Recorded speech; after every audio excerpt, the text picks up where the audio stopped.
Hello दोस्त, आप कैसे हैं। मैं उम्मीद करता हूं आप बहुत अच्छे होंगे और लगातार आप मेरे वीडियो देख भी रहे होंगे और आपको मेरे वीडियो बहुत पसंद भी आ रहे होंगे।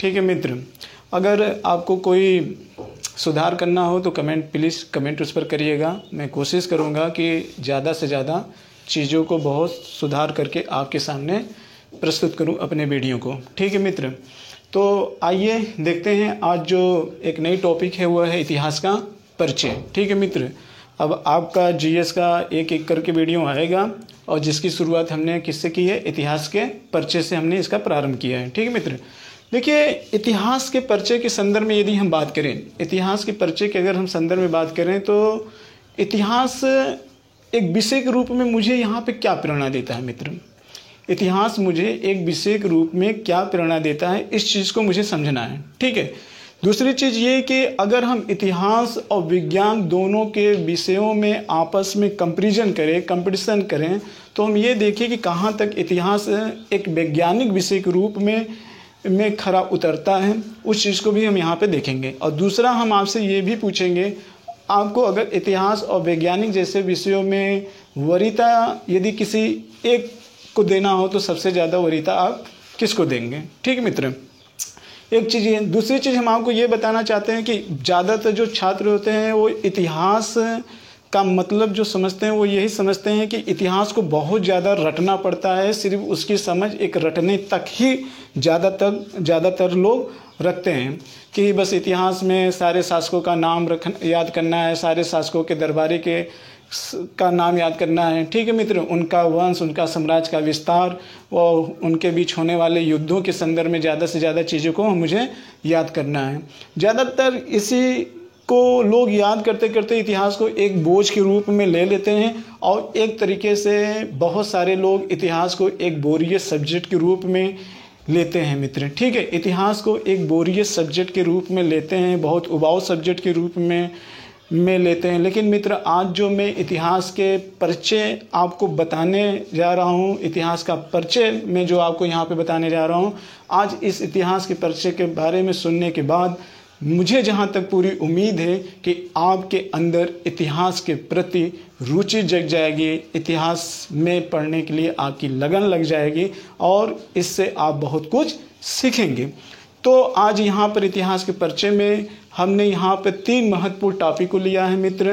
पहला जो पॉइंट है वह है इतिहास का अर्थ, विशेषताएं एवं महत्व, और दूसरा पॉइंट ये है कि इतिहास की एक अवधारणात्मक समझ कैसे बनाई जाए, और तीसरा पॉइंट ये है कि इतिहास और विज्ञान के बीच में क्या संबंध है। ठीक है मित्र, तो आइए स्टार्ट करते हैं। देखिए मित्र, इतिहास में तथ्यों के बारे में तो हम बाद में पढ़ेंगे, चाहे प्राचीन इतिहास संबंधित तमाम प्रकार के पाठ्यक्रम हो, चाहे वो मध्यकालीन इतिहास के संदर्भ में सारे पाठ्यक्रम हो, या तो फिर आधुनिक भारत से संदर्भ में तमाम प्रकार के पाठ्यक्रम हो, जो आप ज़्यादातर वन लाइनियर की चीज़ों को पढ़ते हो, उस संदर्भ में हम आने वाले वीडियो में स्टेप बाय स्टेप अध्ययन करेंगे। लेकिन जैसा कि मैंने अभी पहले बताया कि इतिहास के परिचय के माध्यम से आपके अंदर एक रुचि पैदा कर देना और एक इतिहास की समझ पैदा कर देना, ये आज का मेरा मुख्य टॉपिक है। ठीक है मित्र, देखिए इतिहास का अर्थ क्या होता है। पहले तो आप लोग हमेशा जानते हो कि इतिहास का जनक किसे कहा जाता है। एक मुख्य रूप से लोग प्रश्न पूछते हैं तो इतिहास का जनक जो है वो हेरोडोटस के कहा जाता है, ये आप सबको पता है। ठीक है मित्र, इतिहास का पिता या इतिहास का जनक किसको कहा जाता है, हेरोडोटस को कहा जाता है। ठीक है मित्र, तो ये चीज़ आप लोग जानते ही होंगे। आइए हम इतिहास के अर्थ के बारे में जानते हैं। देखिए मित्र, इतिहास से आप क्या समझते हो। यदि आपसे कोई पूछे कि बताइए कि आप इतिहास से क्या समझते हो, ठीक है मित्र, मैं ये दावे के साथ कह सकता हूँ कि बहुत सारे लोग जीएस के रूप में इतिहास जैसे विषयों का अध्ययन करते हैं, लेकिन अगर उनके इतिहास के परिचय के बारे में पूछ दिया जाए तो बहुत लोग उसके बारे में बता नहीं पाएंगे। ठीक है, तो इतिहास का अर्थ जानना, लोग यही कहते हैं कि एक तरीके से जो अतीत में घटनाएं होती हैं उसका अध्ययन करना ही इतिहास होता है। ये तो बात सही है कि अतीत में घटी हुई घटनाओं का क्रमबद्ध व्यवस्थित तरीके से अध्ययन करना क्या कहलाता है, इतिहास होता है। सिर्फ इतना कहने से काम नहीं चलता है, बीती हुई घटनाओं का अध्ययन करना ये तो इतिहास होता है। लेकिन इतिहास मुझे ये भी बताता है कि मैंने एक तरीके से इतिहास एक महत्व के रूप में भी बताता है कि हमने अब तक कितनी उपलब्धि हासिल की और उपलब्धियों को हासिल करने में एक तरीके से हम ये कह सकते हैं कि कितना उतार और चढ़ाव आया और उस उतार और चढ़ाव में मुझे कितना हानि हुआ, कितना लाभ हुआ, इन तमाम प्रकार के तथ्यों के बारे में जानकारी अगर कोई विषय देता है तो वो मुझे कौन देता है मित्र? इतिहास देता है। एक चीज़। दूसरी चीज़ आप ये जान लीजिए कि इतिहास एक समसामयिकी विषय के रूप में भी कह सकते हैं। हाँ मित्र, करंट, समसामयिकी का मतलब करंट, इतिहास एक समसामयिकी विषय के रूप में दे सकते हैं। अगर हम ये कहें कि अगर आज इतिहास के विषय को हटा दिया जाए तो मैं ये मानता हूँ कि इतिहास विषय को अगर आप हटा देते हो अपने लाइफ में से तो सारे विषय एक तरीके से उसी तरीके से हो जाएंगे जिस तरीके से कोई वृक्ष एक जड़ की तरह होता है। यानी कि कोई भी करंट का विषय का कोई अस्तित्व नहीं रहेगा बिना इतिहास को पढ़े हुए। यही कारण है कि इतिहास को एक मदर विषय के रूप में जाना जाता है मित्र। ठीक है, सारे विषयों की जननी एक तरीके से इतिहास को जाना जाता है। क्यों? क्योंकि ये एक तरीके से सारे विषयों की क्या है? जड़ है, क्योंकि यहीं से सारी शाखाएं निकलती हैं। एक चीज़। दूसरी चीज़, दूसरे संदर्भों में हमें अगर देखें तो इतिहास, आज अगर कोई प्रॉब्लम होती है, कोई घटनाएं होती है, कोई समस्याएं आती हैं, तो बहुत सारे ऐसे समस्याएं होती हैं जिसका हल मुझे वर्तमान में नहीं मिलता है। इसके हल करने के लिए मुझे अतीत में जाकर झांकना होता है, तब वहाँ से उस सॉल्यूशन को हम निकालते हैं और वर्तमान की समस्याओं को हम हल करते हैं। यही कारण है कि इतिहास को भी एक समसामयिकी विषय के रूप में रखा जाता है। ठीक मित्र, तो ये एक तरीके से आपने इतिहास के अर्थ और विशेषताओं के बारे में संक्षेप में आपने सुना। दूसरी चीज़, इतिहास के महत्व के बारे में आते हैं मित्र। तो इतिहास का महत्व क्या है? देखिए, इतिहास महत्व क्या है ये चीज़ जान लेते हैं। देखिए मित्र, इतिहास लगभग अगर देखते हैं तो इतिहास अगर हम अपने सिंधु घाटी सभ्यता से लेकर आज तक की अगर हम घटनाओं का पूरी तरीके से विश्लेषण कर लें तो लगभग हम मान लेते हैं कि लगभग 10,000 वर्ष पूर्व की घटनाओं का हम लगभग अध्ययन कर रहे हैं। ठीक है मित्र, पाषाण काल से, नवपाषाण काल से यदि हम ले लें तो आज तक के लगभग हम 10,000 वर्ष पूर्व की घटनाओं का अध्ययन करते हैं। तो इसका मतलब इतिहास पढ़ने वाला जो विद्यार्थी होता है वो बारीकी तरीके से एक एक पॉइंट का अध्ययन करता है और उसको आत्मसात करता है। तो इसका मतलब ये कि कम आयु का रहने वाला वो विद्यार्थी अपने आप में मानसिक रूप से सबसे बुजुर्ग व्यक्ति बन जाता है मित्र। ठीक है मित्र, आप अब समझ गए होंगे कि इतिहास इंसान को 10,000 वर्ष का बुजुर्ग बना देता है। कैसे?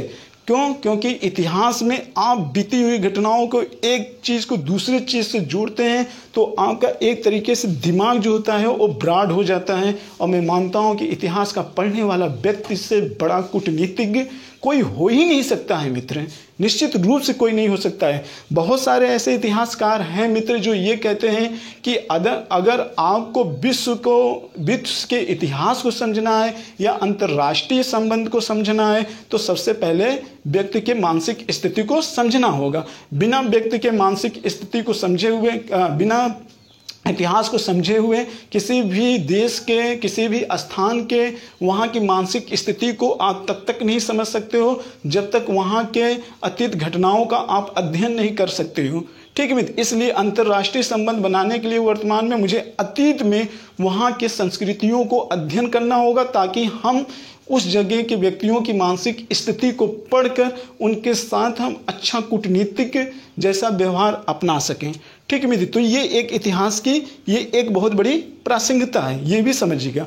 दूसरी चीज़, अगर ये बात होगी व्यवहारिक रूप में, ये बात होगी एक समसामयिकी के रूप में, लेकिन अगर हम इतिहास में और बात करें महत्व के रूप में तो मुझे ये भी प्रेरणा मिलता है। जैसे कुछ एग्जाम्पल मैं आपको यहाँ देकर समझा भी देना चाहता हूँ। जैसे आप देखिए कि हमारे यहाँ अब से लेकर न जाने 10,000 वर्ष पूर्व में न जाने कितनी संस्कृतियाँ आई मित्र, न जाने कितनी संस्कृतियाँ आई, न जाने कितने धर्म आए, न जाने कितने धर्म संबंधी संप्रदाय आए और इनका आपस में संक्रमण हुआ। इसके अलावा न जाने यहाँ पर कितने विदेशी आक्रमण हुए जो अपनी संस्कृतियों को यहाँ पर लाएं और लाकर इनमें आपस में संक्रमण किए। ठीक है मित्र, और इन्हीं संस्कृतियों को भारत ने क्या किया, आत्मसात भी किया, और आज तक भारत अपनी संस्कृति नहीं खो पाए। तो इसके पीछे भी क्या विशेषताएं हैं, क्यों इतने भारत में आक्रमण हुए, क्यों भारत आज तक अपनी संस्कृति को खोई नहीं। और दूसरा कारण ये कि हमारे समाज में आज विविधता इतनी ज़्यादा क्यों है मित्र, ये भी आपको समझना होगा। ठीक है, तो ये सारी चीज़ों की घटनाओं के बारे में जानकारी कहाँ मिलती है, मुझे इतिहास से मिलती है। एक चीज़ मैं आपको और बता देना चाहता हूँ मित्र, जो हमारा संविधान का निर्माण इस समय हुआ है, ये संविधान का जो निर्माण किया गया है, जो हमारे बुद्धिजीवी वर्ग के लोगों ने किया है, जो संविधान सभा के सदस्य थे जिन लोगों ने किया है, वो केवल विदेशों की कॉपी नहीं किए हैं, वो अपने अतीत में घटनाओं से भी प्रेरणा लेकर बहुत सारे ऐसे नियम और कानून लाए हैं जिसके बल पर आज भारतीय समाज में विविधता में एकता बना हुआ है। वो कौन सा विषय है, इतिहास है। जरा आप सोचिए, अगर इतिहास को निकाल दिया जाए तो नियम कानून बनाने की प्रक्रिया जो होगी वो बहुत जटिल हो जाएगी मित्र। और आपका जो संविधान ही यही धर्म है, और ये जब आपकी ज़िंदगी से धर्म चल जाएगा तो आप क्या हो जाओगे, आप एक तरीके से पशु हो जाओगे। कहने का मतलब कि आज के समय में हमारे देश का सबसे बड़ा धर्म हमारा संविधान है, और जिसका आधार क्या है, हमारा भारतीय इतिहास है। अगर हम जड़ खो देंगे तो जो यूनिटी बनाने वाले नियम कानून होगी तो क्या वो रह पाएगी मित्र, नहीं रह पाएंगे। तो इस वजह से इस संदर्भ में भी इतिहास की बहुत बड़ी प्रासंगिकता है, आप इसको इग्नोर नहीं कर सकते हो मित्र। सिर्फ इतिहास के डाटा को याद कर लेने से काम चलने वाला नहीं मित्र। ठीक है, तो ये सारी चीज़ें को भी आप समझते रहिएगा।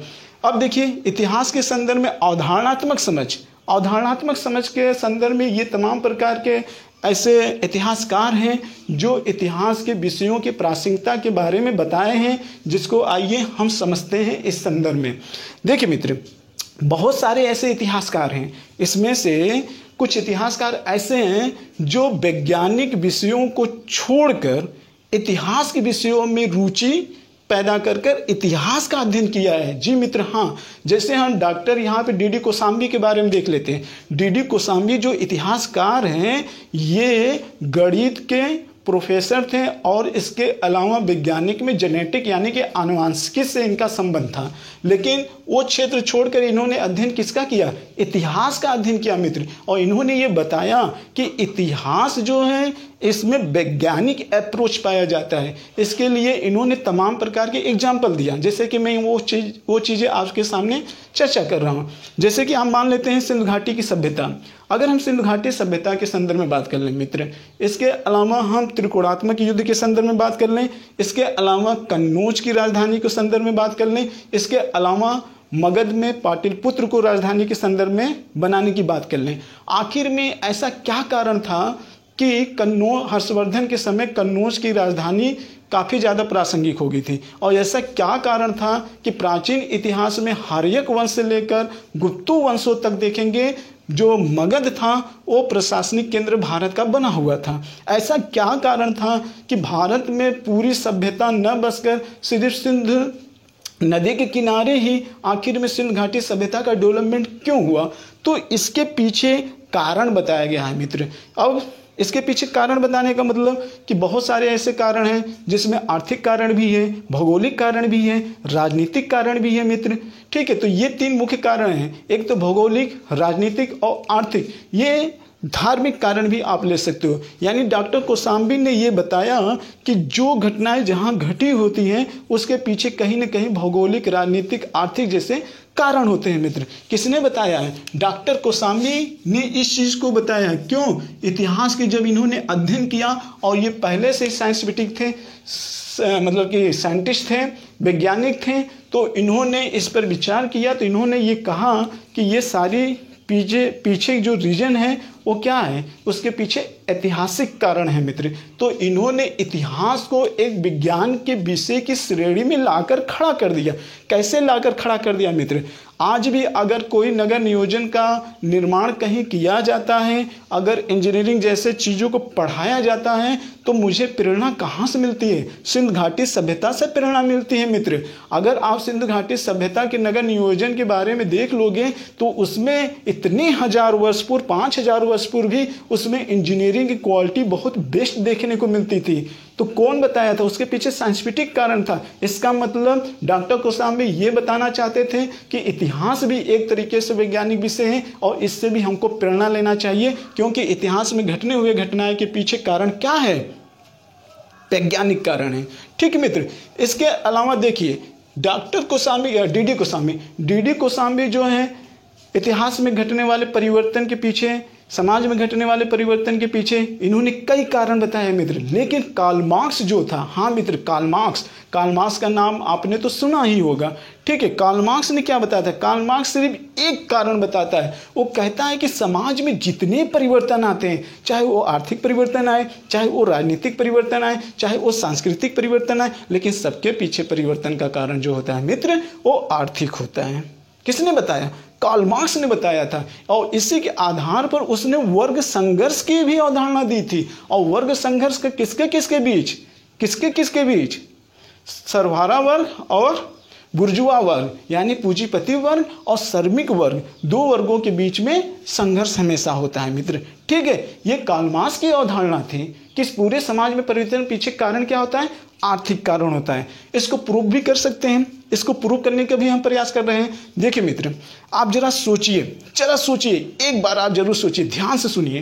कार्ल मार्क्स ने जिस समय आधुनिक समाज में ये आकर बताया था कि आखिर में क्यों क्रांति होती है, आखिर में एक श्रमिक वर्ग के अंदर ऐसा क्या भाव आता है कि वो पूंजीपतियों को जड़ से उखाड़ कर फेंकने की इरादा बना लेता है। किसने बताया था? कार्ल मार्क्स ने बताया था। कैसे बताया था? इतिहास की घटनाओं से प्रेरणा लेकर उसने हर जगह पाया कि जब जब समाज में क्रांतियां हुई हैं तो वो शोषणात्मक के बाद अभाव युक्त जो व्यक्ति थे उन्होंने क्रांतियां की थी। और जब से कार्ल मार्क्स आया, जब से कार्ल मार्क्स ने अपने सिद्धांत प्रस्तुत कर दिया, इसके बाद देख लीजिए आप पूरे यूरोपीय समाज में या भारतीय समाज के संदर्भ में बात कर लें या विकसित या विकासशील के संदर्भ में बात कर लें, जितने भी पूंजीपति या श्रमिक वर्ग में हैं, आपने कभी क्रांतियां इनके बीच होते हुए देखा मित्र? उतनी भयानक क्रांतियां नहीं हुई थी जितनी भयानक क्रांतियां कार्ल मार्क्स के द्वारा दिए गए सिद्धांत के पहले हुआ करती थी, जबकि उस समय सरल समाज था, आवश्यकताएं भी उतनी ज़्यादा नहीं थी। आज इतनी बड़ी जटिल समाज, आज इतनी ज़्यादा विविधता, फिर भी क्रांतियां नहीं होती है। कारण मित्र कि कार्ल मार्क्स ने अपने सिद्धांत के माध्यम से कहीं न कहीं पूंजीपतियों को आगाह कर दिया था कि आप उतना ही शोषण करिए जितना कि उनके अंदर आक्रोश न आए। क्या ना आए मित्र? आक्रोश ना आए। तो इसका मतलब ये है ना कि इतिहास हमको प्रेरणा देती है कि नहीं देती है? देती है कि नहीं देती है? निश्चित रूप से देती है मित्र। इस इतिहास में भी एक वैज्ञानिक अप्रोच पाया जाता है। इस चीज़ को किसने बताया? यहाँ पर कार्ल मार्क्स ने भी बताया और डी कौशाम्बी ने भी बताया था। बस फर्क इतना है कि कार्ल मार्क्स समाज में परिवर्तन होने के पीछे कारण पूरा आर्थिक कारण बताया है, चाहे वो प्राचीन काल इतिहास का अध्ययन कर लें, चाहे वो मध्यकाल, चाहे वो आधुनिक काल का इतिहास अध्ययन कर लें, उसने आर्थिक पहलू को ही ज़्यादा माना है, जबकि डी कौशाम्बी कई पहलू को ध्यान में रखते हैं। इसकी सारी घटना की प्रेरणा कहाँ मिलती है? मुझे इतिहास में देखने को मिलते हैं मित्र। इसके बाद देखिए मित्र, कलिंगवुड एक तरीके से मित्र ये भौतिक विज्ञान के टीचर थे, ये भौतिक विज्ञान के एक तरीके से प्रोफेसर थे और इन्होंने भौतिक विज्ञान को छोड़कर इन्होंने इतिहास का अध्ययन किया। किसका मित्र अध्ययन किया? इन्होंने इतिहास का अध्ययन किया और इतिहास के इन्होंने अध्ययन करके ये बताया कि इतिहास सिर्फ तथ्यों का रट लेना नहीं है। इतिहास जो घटनाएं हैं उसको सिर्फ तथ्यों को आप मत जान लो। जैसे तथ्यों के यहाँ जानने का मतलब ये हुआ कि अशोक के सिर्फ 16 अभिलेख आप याद कर लिए, या तो आप पहली सभ्यता सिंधु नदी के किनारे बसी हुई थी। ये सारे प्रश्न अगर आप याद कर लेते हैं, सिर्फ याद करने से कारण नहीं होगा, आपको उस पर विचार करना होगा कि अशोक ने क्यों पूरे बौद्ध धर्म को, क्यों पूरे विश्व में प्रचार प्रसार किया था। आ जाए कि निम्नलिखित शासक में किसने विश्व में बौद्ध धर्म को प्रचार प्रसार किया, तो आप बौद्ध धर्म को मान लेते हैं, लेकिन क्यों किया था, उसके पीछे कारण क्या था, रीजन क्या था, ये आपको जानना आवश्यक है। ये जानना आपको आवश्यक है। सुनियोजित तरीके से सिंध घाटी नगर व्यवस्था में इतने चीज़ें पाए गए। स्नानागार पाया गया, अन्नागार पाया गया, नर्तकी पाई गई, सड़कें एक दूसरे के समकोण पे काटती थी, छोटी नालियाँ बड़ी नालियों में और बड़ी नालियाँ नदियों में मिलती थी। ये अगर आप जानते हो, लेकिन उसके पीछे की सोच को पकड़ो। और सोच पकड़ोगे कैसे? इतिहास आपको सोच नहीं बताता है मित्र, इतिहास आपको घटना बताता है। और घटना किसमें होती है? तथ्य के रूप में होती है। तो आप क्या करो, इस तथ्यों का आप संचय करो मित्र, और संचय करने के बाद आप इसका प्रबंधन करो, और प्रबंधन करने के बाद मित्र इसका व्याख्या करो। ये इतने चरण हैं। सिर्फ तथ्यों का संचय करने से मात्र आप इतिहास के जानकार नहीं कहलाओगे। जब तक इतिहास के डाटा को इकट्ठा करके प्रबंधन करो, क्रम व्यवस्थित तरीके से लाओ, एक दूसरे से लिंक करो और उसका व्याख्या करो और निष्कर्ष तक पहुंचो, तब इतिहास की प्रासंगिकता होगी। तब आप अपने वर्तमान को भी सही कर सकते हो और आने वाले समयों की भविष्यवाणी भी कर सकते हो मित्र। किसके बल पे? एक ज्ञान के बल पर, एक ज्ञान के बल पे आप कर सकते हो मित्र। ठीक, तो मुझे लगता है इतनी बात तो आपको समझ में आ गई होगी, निश्चित रूप से आ गई होगी। ठीक है मित्र, तो तथ्यों का संचय, प्रबंधन और व्याख्या, तो इसलिए इतिहास को अब रुचकर न मानना, अब इसको आप बोरियत मत मानना, उबन मत मानना, इसको अब इंटरेस्ट पैदा करना इसके प्रति। बड़ा मजेदार ये सब्जेक्ट है मित्र। दूसरा चीज, हम रेनियर की बात कर लेते हैं मित्र। हाँ, रेनियर जो इतिहासकार थे, इन्होंने क्या कहा जरा सुनिए। इन्होंने कहा इतिहास जो विषय होता है मित्र, इतिहास जो विषय होता है, यह सभ्य समाजों का या संगठित समाजों का अध्ययन करता है, न कि यह अनुशासन विहीन राज्य एवं प्रशासन का अध्ययन करता है। फिर से सुन लीजिए, रेनियर के अनुसार जो इतिहास है यह सभ्य समाजों का अध्ययन करता है। किसका अध्ययन करता है मित्र? सभ्य समाज का अध्ययन करता है, न कि ये अनुशासन विहीन राज्य एवं प्रशासन का अध्ययन करता है मित्र। आप मुझे बताइए, इतिहास में बहुत सारे शासक आए, लेकिन आपकी जुबान पर हमेशा अलाउद्दीन खिलजी, कुतुबुद्दीन ऐबक, अशोक, समुद्रगुप्त, अकबर, बाबर जैसे ये तमाम प्रकार के शासक क्यों याद रहते हैं? बाकी आपको कैकोबाद, क्यूमस, बहराम शाह, आराम शाह, इसके बाद शाह आलम, ठीक है, और इसके अलावा बहुत सारे ऐसे हैं, अकबर द्वितीय, बहादुर शाह द्वितीय, तमाम प्रकार के ऐसे छोटे मोटे शासक हैं। कितने शासक आपको मैं गिनाऊं? आप उनकी प्रासंगिकता को क्यों नहीं याद रखते हैं? कारण ये कि भारत में उसी शासक को याद किया जाता है जो अपने शासन काल में अपने समाज के लिए, अपने देश के लिए और खुद अपने लिए कुछ किया हो, कुछ किया हो मित्र, उसको लोग याद करते हैं। बहुत सारे ऐसे आए, लेकिन हम कुछ विशेष सूफी संत का ही नाम हमारे जवान पे याद रहता है, बाकी सूफी संत का नाम क्यों नहीं याद रहता है? एक ही धर्म के कई अनुयायी आए, लेकिन कुछ विशेष लोग का ही नाम रहता है। क्यों? क्योंकि रेनियर के अनुसार इतिहास में उन्हीं का अध्ययन किया जाता है जो सभ्य समाज को बनाने में अपना योगदान दिया है। ठीक है मित्र, तो इतिहास भी मुझे यह प्रेरणा देता है कि आपका भी नाम तभी होगा जब आप अपने व्यक्तित्व का विकास करोगे। अब व्यक्तित्व का विकास कैसे करोगे? जब आप गलतियों से बचोगे। गलतियों से कैसे बचोगे? जब आप इतिहास से प्रेरणा लोगे। कैसे प्रेरणा लोगे? कि जैसे जैसे जो शासक ने गलती किए, आखिर उनके पीछे रीजन क्या था, क्या रीजन था? तो मुझे लग रहा है कि इस चीज को आप गौर अब कर रहे होगे। ठीक मित्र, दूसरा देख लेते हैं मित्र, स्पेंगलर। स्पेंगलर का नाम सुना होगा आपने। नहीं सुना है तो फिर सुन लीजिए। स्पेंगलर, जिनका अध्ययन न केवल इतिहासकार के रूप में किया जाता है, इनका अध्ययन समाजशास्त्र के रूप में भी किया जाता है। मित्र मैं बता दूं, स्पेंगलर एक ऐसे व्यक्ति हैं जिन्होंने राष्ट्र से और जात से ऊपर संस्कृति को माना है। मित्र किसको माना है? संस्कृति को। किसने माना है? स्पेंगलर ने माना है। संस्कृति को इन्होंने ऊपर माना है। किससे ऊपर माना है? राष्ट्र से ऊपर माना है और जात से ऊपर माना है। मित्र राष्ट्र और जात से ऊपर इन्होंने माना है। किसने? स्पेंगलर ने माना है। यानी कि संस्कृति सबसे ऊपर है। यस, संस्कृति सबसे ऊपर है। संस्कृति क्या है? संस्कृति ही तो है जो मुझे आपस में यूनिटी बनाए रखने का कार्य करता है। संस्कृति तो वही है जो मुझे मानवाधिकार का पाठ पढ़ाता है। अगर संस्कृति ही नहीं रह जाएगी तो क्या इंसान मनुष्य को प्राप्त कर पाएगा? इंसान के जीवन से आप उसकी संस्कृति को छीन लो। देखो आज का सभ्य मानव आदिमानव के रूप में बदल जाएगा।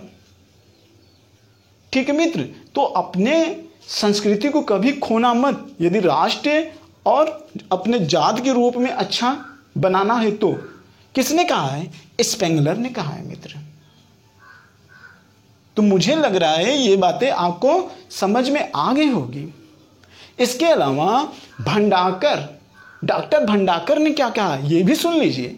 डॉक्टर भंडाकर ने यह कहा है कि इतिहास अधिवक्ता नहीं है, इतिहास न्यायाधीश के रूप में कार्य करता है। वाह, क्या बड़ी बात है। सोचिए मित्र, इस पर विचार करिए कि इतिहास अधिवक्ता के रूप में कार्य नहीं करता है, इतिहास न्यायाधीश के रूप में कार्य करता है। मित्र आप मत बताओ दुनिया को कि हम कितने अच्छे हैं। आपको बताने की जरूरत नहीं है कि हम कितने अच्छे हैं,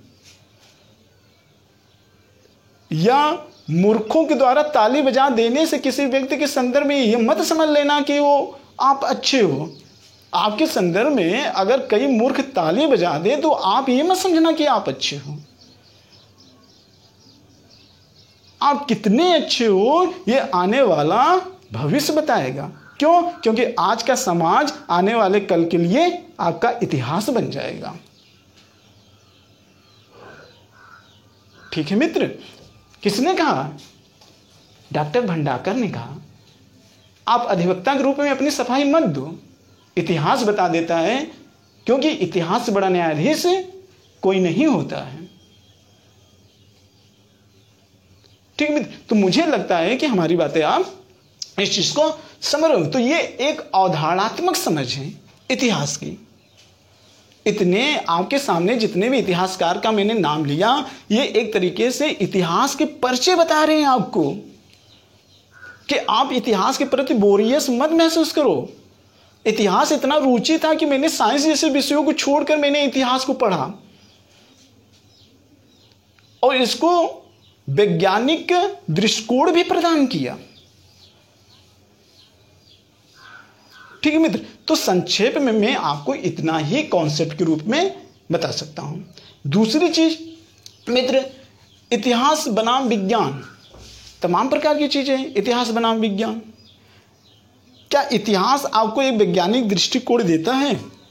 तमाम प्रकार के लेक्चर से आपने देख ही लिया कि इतिहास मुझे एक वैज्ञानिक अप्रोच देता है। मित्र एक चीज मैं आपको और बताऊं, इतिहास में जैसे कलिंग ने तथ्यों के संदर्भ में यह बताया था, इनका एक कार्य और कारण के बीच में इन्होंने संबंध बनाया था। मित्र यस, कार्य और कारण के बीच में, और जहां कार्य और कारण विचार आ जाए वहां वैज्ञानिक कारण माना जाता है। मित्र वैज्ञानिक कारण माना जाता है।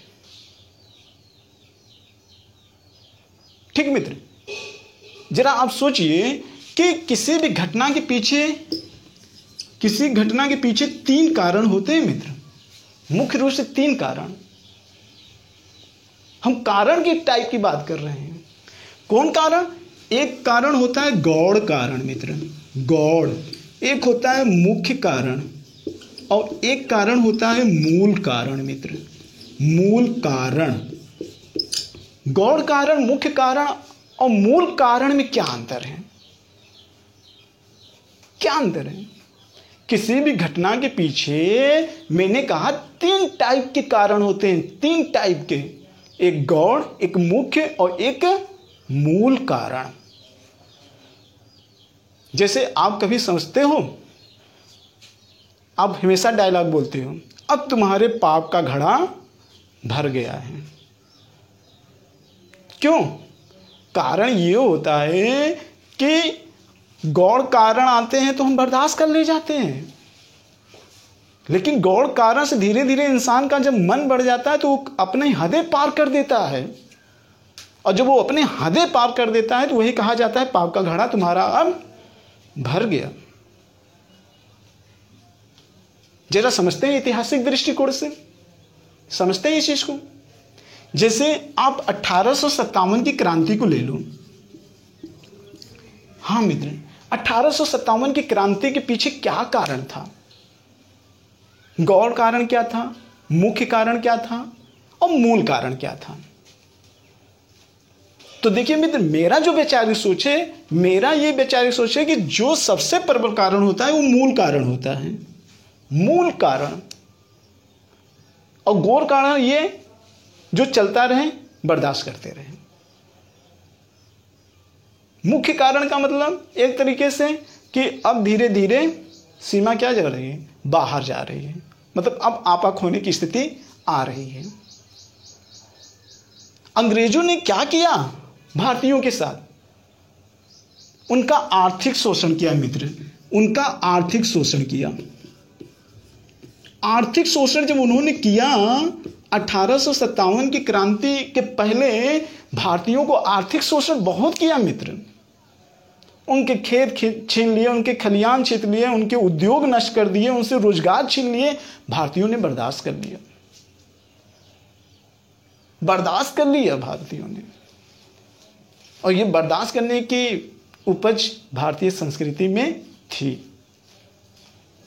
दूसरा कारण क्या था? मुख्य कारण के रूप में इनका धर्म भी नष्ट किए जाने लगा मित्र, इनका धर्म नष्ट किए जाने लगा। धर्म बहुत बड़ी बात है मित्र, इनका धर्म नष्ट किए जाने लगा। और दूसरा, जब आर्थिक हुआ, धर्म हुआ, तो फिर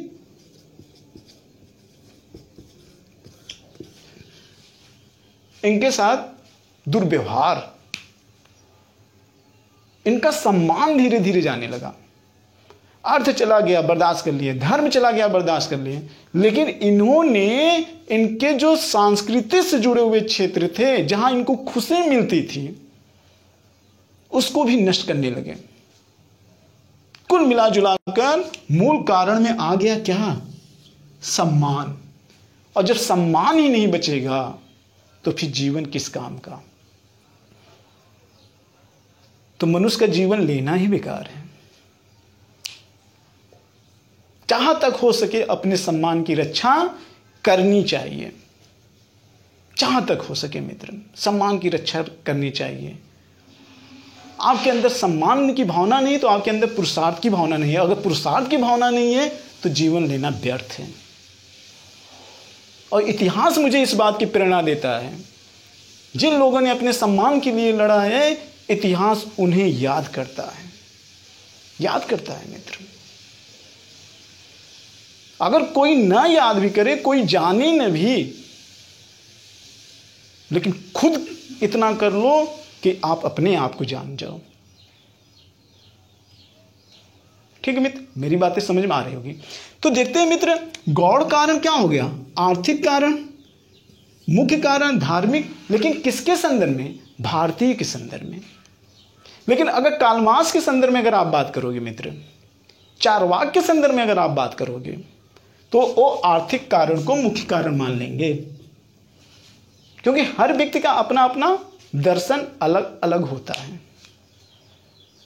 कार्ल मार्क्स आर्थिक कारण यानी क्रांति के पीछे सबसे बड़ा कारण वो आर्थिक को मान लेता है। और देखो आप जरा सोचो जो अंग्रेज थे उन्होंने आर्थिक लाभ के लिए ईसाई धर्म को भी दांव लगा दिया था। और भारतीय लोग क्या थे? भारतीय लोगों ने अपने धर्म को बचाने के लिए अर्थ को दांव पे लगा दिया।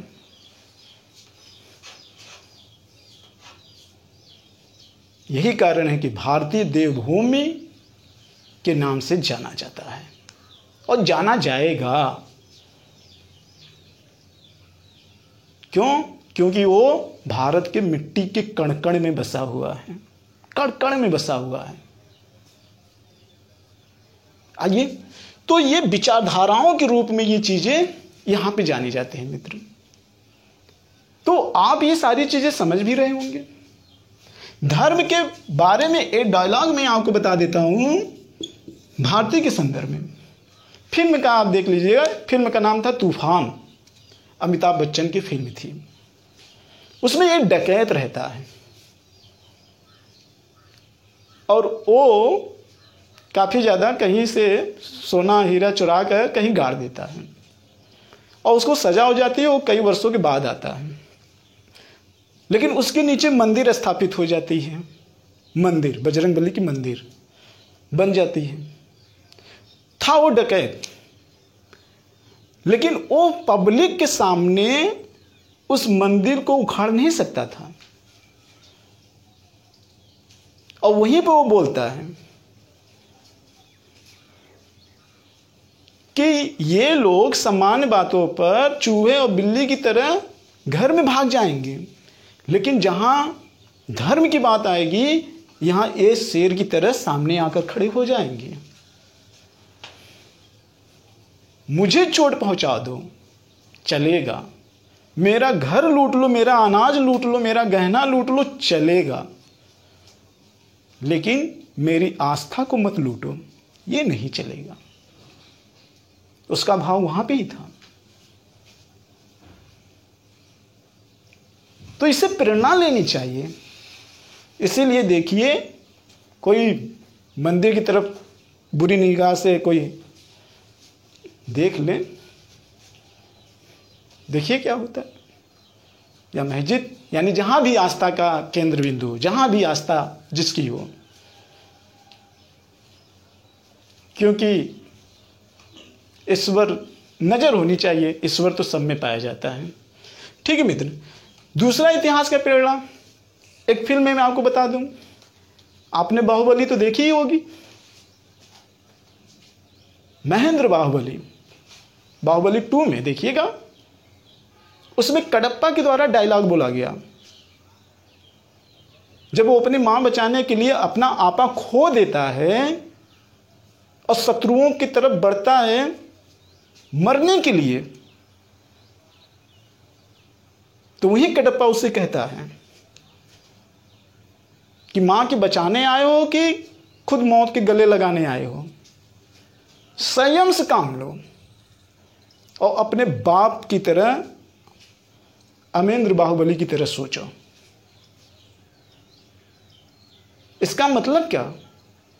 इसका मतलब ये कि जब भी आपको अपनी आपा खोने की स्थिति में आए, तो वहां मुझे अपने आप को बैलेंस करने के लिए, संभालने के लिए प्रेरणा कौन देता है मित्र? इतिहास देता है। इतिहास देता है मित्र। इसलिए इतिहास की बहुत बड़ी प्रासंगिकता है, बहुत बड़ी प्रासंगिकता है मित्र। तो मैं उम्मीद करता हूं कि अब आपको इतिहास पढ़ने में रुचि पैदा हो जाएगी और इससे आप सीखने का भी प्रयास करिए। जितने भी लोग ज़्यादा से ज़्यादा मोटिवेशनल होते हैं, ज़्यादा से ज़्यादा मोटिवेट होते हैं और दूसरे को मोटिवेट करते हैं, उनके रगों में इतिहास की घटनाएं बसी होती हैं मित्र। इतिहास की घटनाएं बसी होती हैं जो अपनी सोच से एक तिनका को तलवार की धार दे सकता है। अपनी सोच से एक तिनका को तलवार की धार दे सकता है। यह भी बाहुबली का ही डायलॉग है, मिलता जुलता है। तो मित्र, मैं उम्मीद करता हूं कि मेरी बातें आपको समझ में आ गई होगी।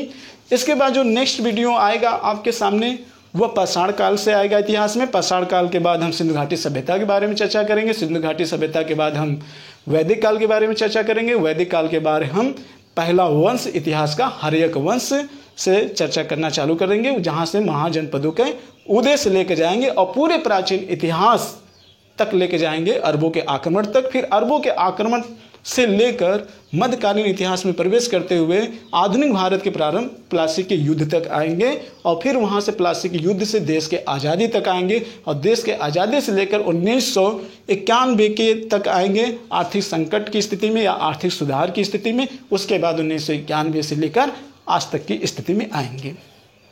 ठीक है मित्र, अब आपका इतिहास प्रारंभ हो गया है। तो मित्र, इसी के साथ जय भारत और जय हिंद।